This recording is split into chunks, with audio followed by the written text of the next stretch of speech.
Thank you, Chris. Good evening, everybody.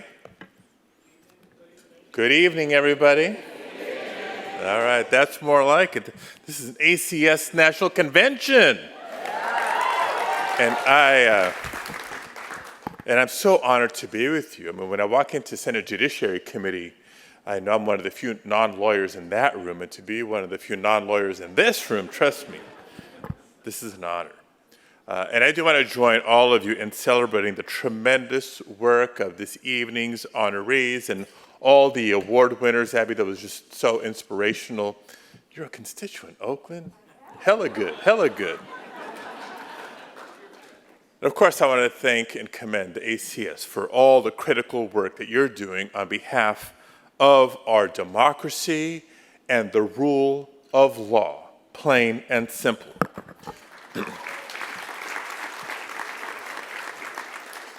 As we are celebrating tonight, not just recognizing, but celebrating, for the last year and a half, you have played a vital role in reshaping our federal bench.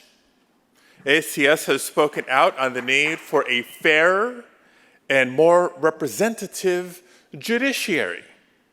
And I'm proud to say that the Senate Judiciary Committee and the President of the United States have heard your call. You probably know the numbers, but they're worth repeating.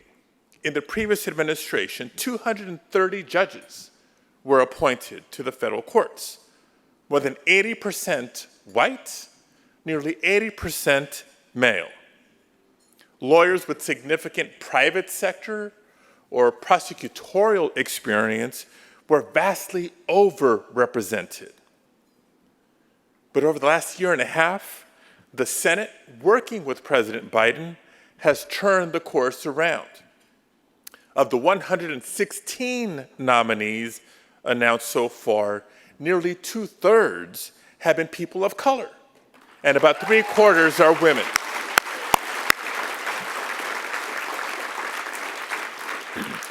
And more than half also add professional diversity to our courts. As a member of the Judiciary Committee, I'm proud of the work I've been able to contribute and will continue to do to make our courts better reflect the America that it serves.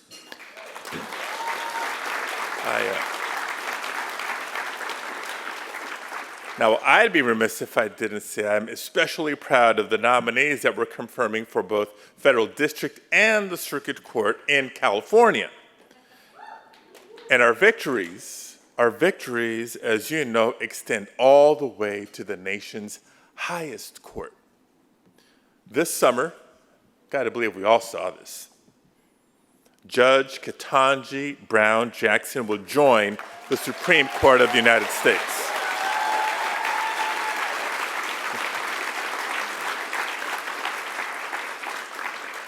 A brilliant legal mind. A former public defender. And after more than 200 years, the first black woman to sit on the Supreme Court of the United States.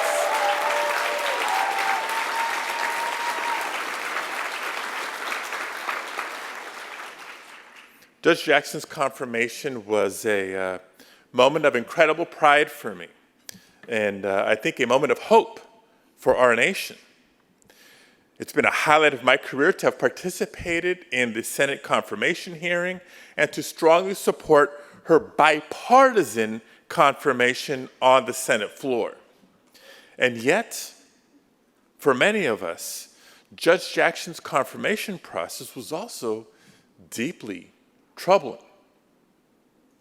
During her hearings, Judge Jackson faced down relentless hostility and bad faith attacks on her credentials and her record from several of my Republican colleagues. Many Americans saw their own experiences reflected in what she was going through. And in response to an unfair antagonism, I think Judge Jackson gave a master class on grace. Absolutely.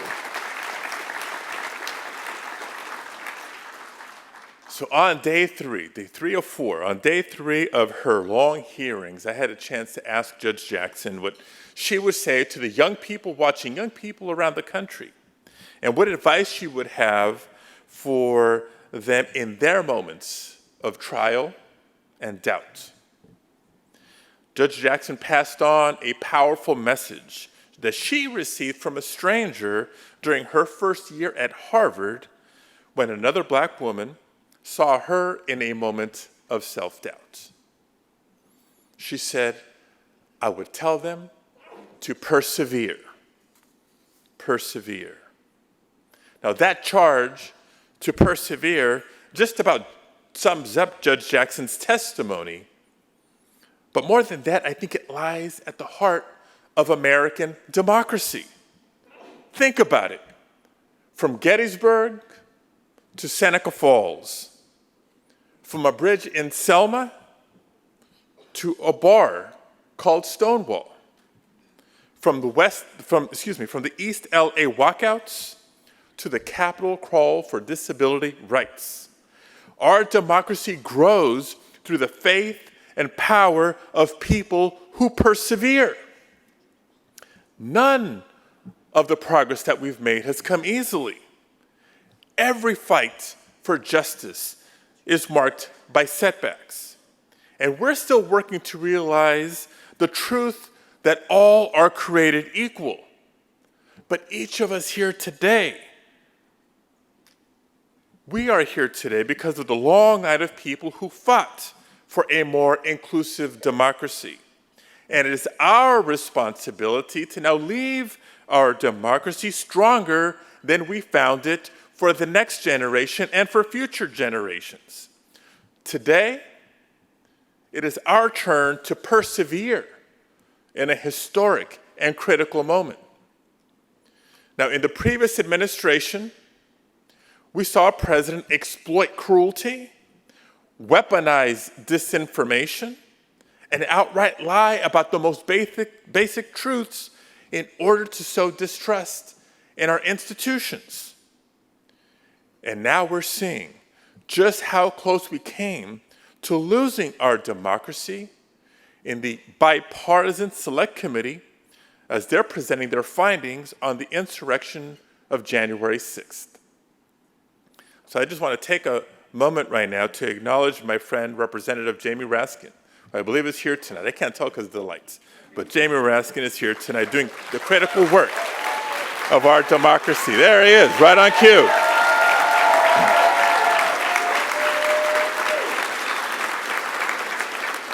Doing the critical work as a member of that committee. Now, prior to joining the Senate, as you heard in my introduction, I did serve as California's Secretary of State, which is also California's Chief Elections Officer.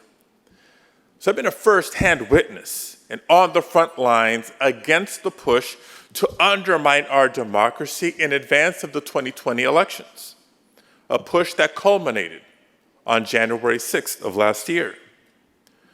After losing a free and fair election, the former president refused to concede.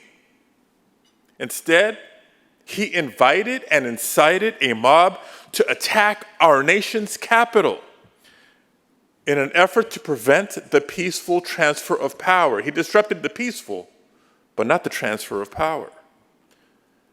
But today, I gotta confess, that was what was once my fear is now proving to be true. 2020 was just a warm-up.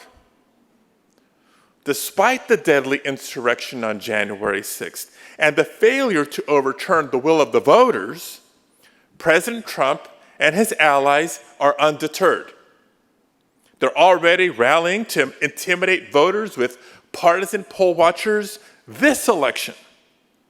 And they're working to put election deniers into office as election administrators and as secretaries of state.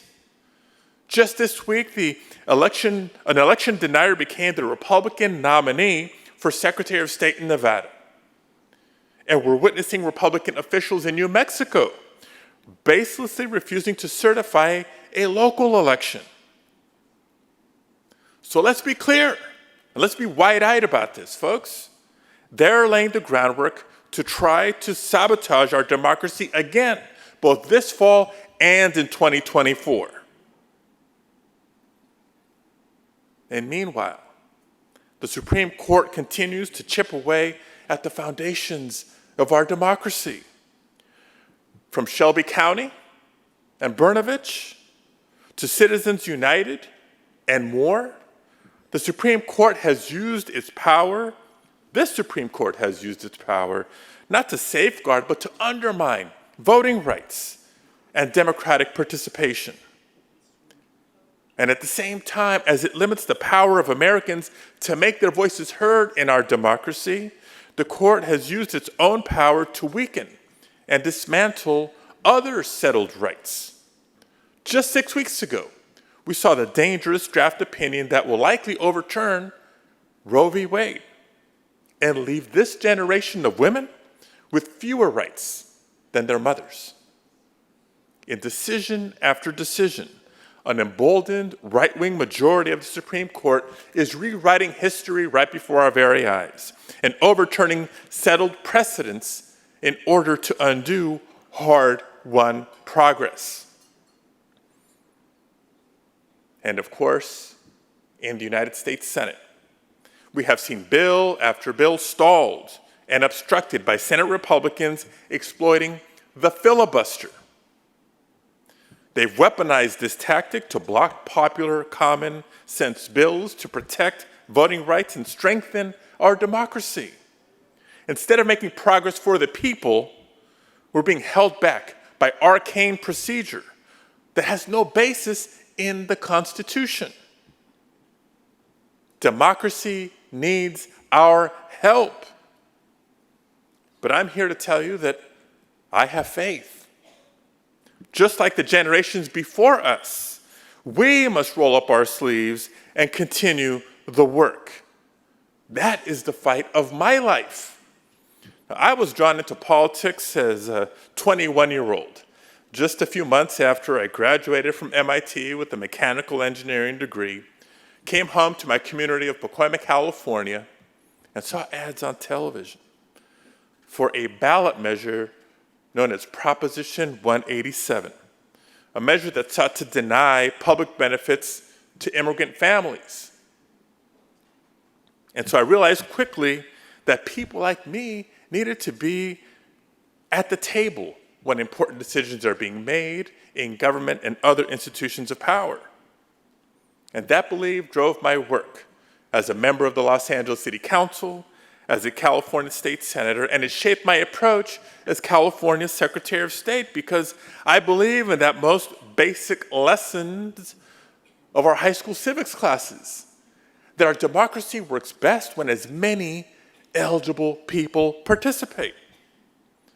So between automatic voter registration and expanded mail-in voting and other reforms, we actually set records in California for the highest percentage of registration and participation in more than half a century.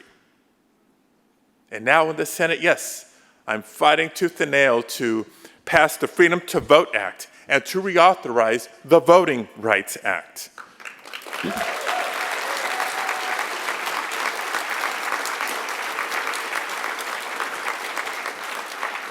And to end the filibuster so that we can protect our democracy.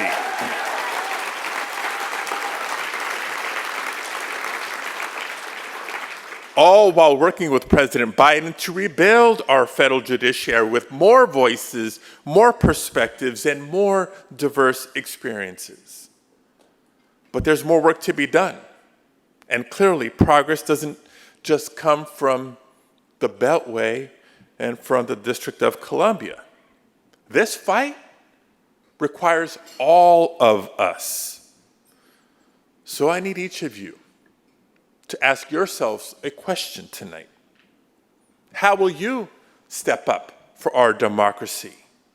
In the spirit of soon-to-be Justice Ketanji Brown Jackson, how will you persevere during this historic moment of challenge? Now, as lawyers, you all have unique abilities to serve. We need you to volunteer for judgeships at the state and at the federal courts. And if you can't, some of you may have reasons, but if you can't, then at least help us find good candidates. And I speak for all my colleagues when I say that. Bring those good names forward. We need you to represent people who are unheard in our courtrooms or who are maybe locked out of representation because of a lack of resources. We need you to help realize the promise of equal justice under law. Now, as citizens, you can and must also join in the work that helps keep our democracy running. We need poll workers. We need election judges. We need civil servants and volunteers. We need people to run for office at every level to strengthen our institutions and our communities. Now, I know this work is not easy. Strengthening our democracy has never been easy.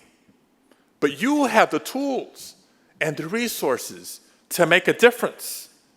And this is a fight that nobody in this room, nobody across the country can afford to sit out. And so I thank you for inviting me tonight.